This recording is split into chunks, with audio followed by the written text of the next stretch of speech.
السلام عليكم، اهلا بيكم حبايبي. معاكم ميس مروه من قناه ميس مروه. النهارده ان شاء الله هناخد الفرق بين الادجكتيف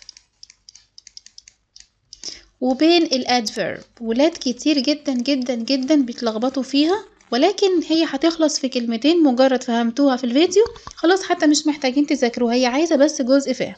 طيب، الادجكتيف دي صفه، اوكي، والادفيرب دي عندي حال. اوكي، الاساسي معايا في الفيديو النهارده تعرفوا اصلا يعني ايه adjective، يعني ايه صفه بوصف بيها النون. يبقى على طول بقول الادجكتيف describe. اوكي، الادجكتيف describe what، بتوصف مين؟ بتوصف النون، بتوصف الاسم. ولكن عندي الادفيرب describe بيوصف، اوكي، بيوصف الفيرب. طب يا ميس مروه احنا هنتلخبط. بصوا، بالنسبه للادفيرب ما فيهاش لخبطه، هي نصيبها من اسمها. يعني ايه؟ هو اسمه adverb يبقى بيوصف مين؟ بيوصف الفيرب. خلاص احنا ثبتنا الادفيرب، خلاص الادجكتيف معروفه. الادجكتيف describe the noun، بتوصف النون، انما الادفيرب describe the verb، بيوصف الفيرب. طيب لحد كده كويس قوي. عايزين نفصصها، نعرف يعني ايه adjective صفة. مثلا عندي مثلا tall طويل، دي صفة. short، اوكي، دي اسمها adjective صفة. طب مين هم النون؟ طب النون مين هم؟ ممكن يكون مثلا the name of the boy اسم ولد، name of the girl اسم بنت، ممكن يكون ال subject نفسهم. for example، ناخد كده example عشان نفهم. ممكن اقول he is tall، هو بيكون طويل. هنا عندي tall دي adjective صفة، وصفت مين؟ وصفت هي، يعني وصفت النون، وصفت الاسم. يبقى احنا كده فهمنا قصة ان ال adjective describe the noun، بتوصف الاسم. he is tall، هو بيكون طويل. tall دي بتوصف مين؟ بتوصفه هو. اوكي، اجري على طول اخد example على ال adverb، اوكي، عشان اعرف افرق بينهم.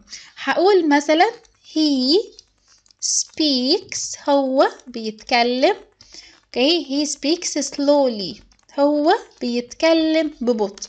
نمشي واحدة واحدة. هنا عندي slowly دي adverb اخرها ly. 90% من الادفيرب اخرهم ly، ولكن مش كلهم لان في شواذ. اوكي، في adverb مش بيكون اخره ly، ولكن بنسبة كبيرة، بنسبة 90% اخرهم ly. هنا he speaks slowly، هو بيتكلم ببطء. هنا عندي speaks دي verb فعل، اوكي، وهنا عندي slowly دي adverb. نمشي واحدة. he speaks slowly. slowly دي ببطء، بتوصفه هو ان هو بطيء، ولا بتوصف طريقة كلامه ان هي بطيئة؟ برافو عليكم، بتوصف طريقة كلامه. اللي هو مين هنا؟ عندي طريقة كلامه اللي هي speak verb. طب يا ميس مروة احنا عايزينهم جنب بعض عشان يعني ايه ما نتلخبطش.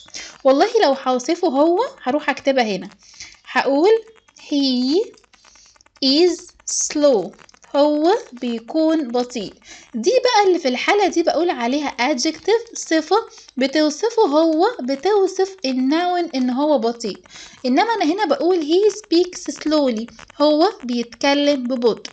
يبقى slowly دي هنا عندي adverb بتوصف مين؟ describe what؟ describe the verb. يبقى انا اقول تاني، adjective describe the noun، adverb describe the verb. طيب ناخد بقى example كده للadjective والadverb لما يكون فيها الadverb شاذ، يعني ما بيكونش اخره ly.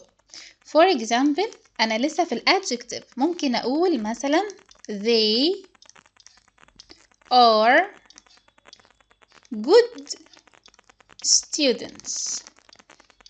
اوكي، they are good students. هنا بوصف they، بوصف النون ان هم good، ان هم كويسين. good دي عندي adjective، بقول هم بيكونوا good students، يعني طلاب كويسين او طلاب شاطرين.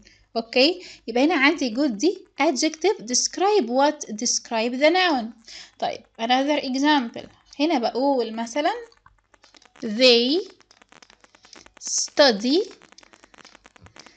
English well. خدوا بالكم هنا عندي will دي الادفيرب بتاع good. اوكي they study English well. هما ذاكروا English كويس. اوكي طيب انا هنا عندي study دي verb، will هنا دي عندي adverb، يبقى هنا عندي الادفيرب describe the verb، هو هنا بيوصف المذاكرة بتاعتهم، يبقى good. اوكي دي adjective، الادفيرب بتاعتها will. طيب 90% انا قلت اخرهم ال واي، يعني مثلا عندي slow اجيب منها الادفيرب هتبقى slowly، هزود لها ال واي. عندي ايه تاني؟ عندي مثلا happy. اوكي الادفيرب بتاعتها happily. اوكي بشيل الواي اكتبها اي وبعد كده بزود ال واي، يعني بنسبة كبيرة هتلاقوا ان الادفيرب اخره ال واي، ما عدا جود الادفيرب بتاعتها will.